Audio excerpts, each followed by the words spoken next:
একজন নামাজি একজন ব্যক্তি সে নামাজের মধ্যে দাঁড়ায়, সে খুব সুন্দর করে নামাজ পড়ে, লোক দেখানো এটা আমরা অনেকে করে থাকি।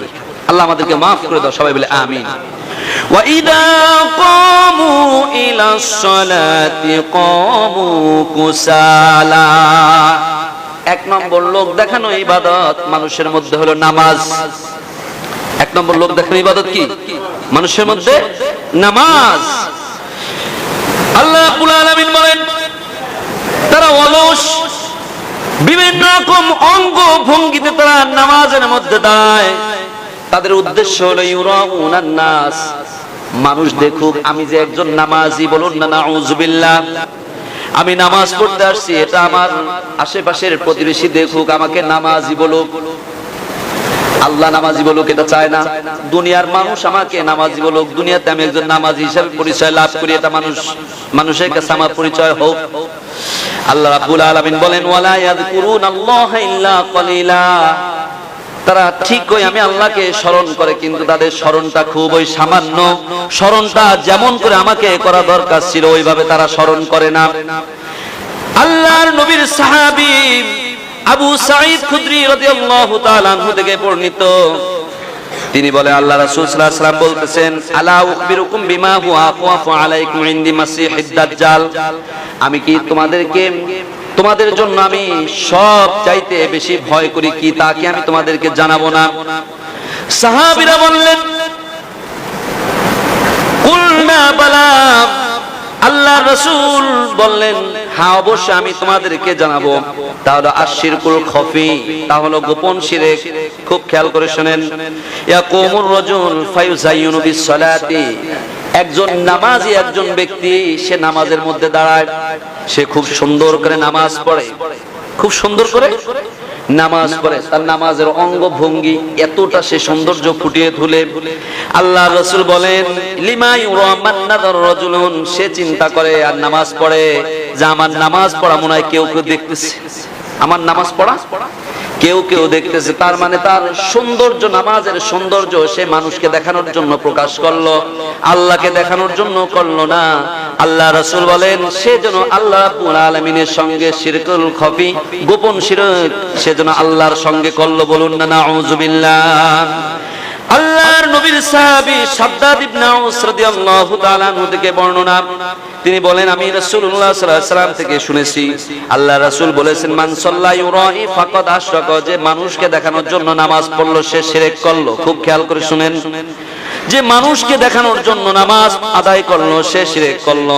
ওমান সামা ইউরাই ফাকাদ আশরাকা, আর যে ব্যক্তি রোজা রাখলো মানুষকে দেখানোর জন্য সে যেন আল্লাহর সঙ্গে শিরক করলো। ওমান তাসাদ্দাকা ইউরাই ফাকাদ আশরাকা, আর যে ব্যক্তি দান করলো মানুষ আমাকে দানবীর বলুক, আমি দান করতেছি মানুষ জানুক, আমি এই করে থাকি মানুষ জানুক, মানুষের সন্তুষ্টি পাওয়ার জন্য দান করলো। আল্লাহর নবী বলতেছেন সে যেন আল্লাহর সঙ্গে শিরক করলো। বলুন না নাউযুবিল্লাহ। এখন কথা হলো হুজুর তাহলে কি সব দান গোপনেই করব? হ্যাঁ, যে দানগুলো আপনি গোপনে করে সন্তুষ্ট থাকতে পারেন আপনি করেন। আবার অনেক সময় দেখা যায় আমরাই বসে মানুষের কাছ থেকে চাই, অনেক সময় আমরা চেয়ে থাকি। আমরা বলি না যে আপনি 10,000 দেন, আপনি 50,000 দেন, দিতেই হবে আপনাকে, এরকমটা নয়, আমরা চাই। তাবুকের যুদ্ধের সময় আল্লাহ রাসূল সাল্লাল্লাহু আলাইহি ওয়াসাল্লাম বললেন কার বাড়িতে কি আছে, কার কতটুকু ক্ষমতা আছে, এই যুদ্ধের জন্য সরঞ্জাম কিনতে হবে, অস্ত্র কিনতে হবে, ঘোড়া কিনতে হবে, যুদ্ধের ময়দানের জন্য বিভিন্ন রকম সরঞ্জাম কিনতে হবে, কার কতটুকু সামর্থ্য আছে তোমরা দিয়ে যাও। আল্লাহ রাসূল সাল্লাল্লাহু আলাইহি ওয়াসাল্লাম উৎসাহ দিলেন, নারীরা তাদের কানের দুল খুলে দিলেন, গলা থেকে স্বর্ণের চেন খুলে দিলেন, হাতের থেকে স্বর্ণের বালা খুলে দিলেন। বললেন ইয়া রাসূলুল্লাহ এই যুদ্ধে যেন আমরা যেন আল্লাহর সন্তুষ্টি অর্জন করতে পারি আমরা দিয়ে গেলাম। এক পর্যায়ে যার যতটুকু সামর্থ্য আছে প্রকাশ্য দান করলো। হযরত আবু বকর সিদ্দিক রাদিয়াল্লাহু তাআলা আনহু তিনিও বাড়ি থেকে সমস্ত সম্পদগুলো নিয়ে আসছেন।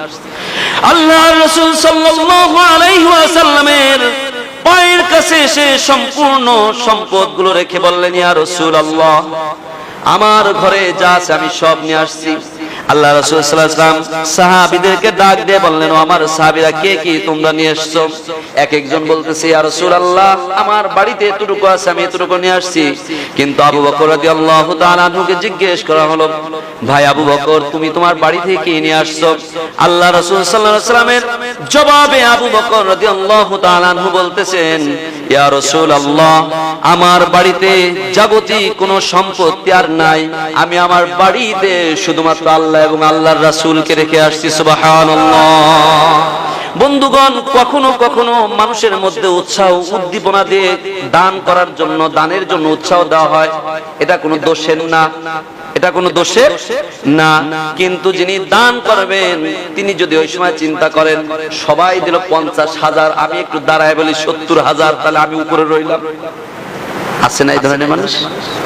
সবাই দিল 70,000, 80,000 পর্যন্ত উঠছে, আমি 1 লাখ দিয়ে 1 লাখের ঘরটা আমি দখল করি। তাহলে কাল সকালে চায়ের স্টলে আমার নিয়ে একটু আলোচনা হবে, রাস্তা দিয়ে মানুষ যেতে আমাকে নিয়ে একটু গাল হবে, গল্প হবে, আমি ধনী, আমি দানবীর মানুষের মধ্যে প্রকাশ পাবে। আল্লাহ রাসূল বলেন, ওমান তাসাদদাকা ইউরাই ফাকাদ আশরাকা, এই চিন্তা ভাবনার উপরে যারা দান করে তারা যেন আল্লাহর সঙ্গে শিরক করলো। বলুন না নাউযুবিল্লাহ।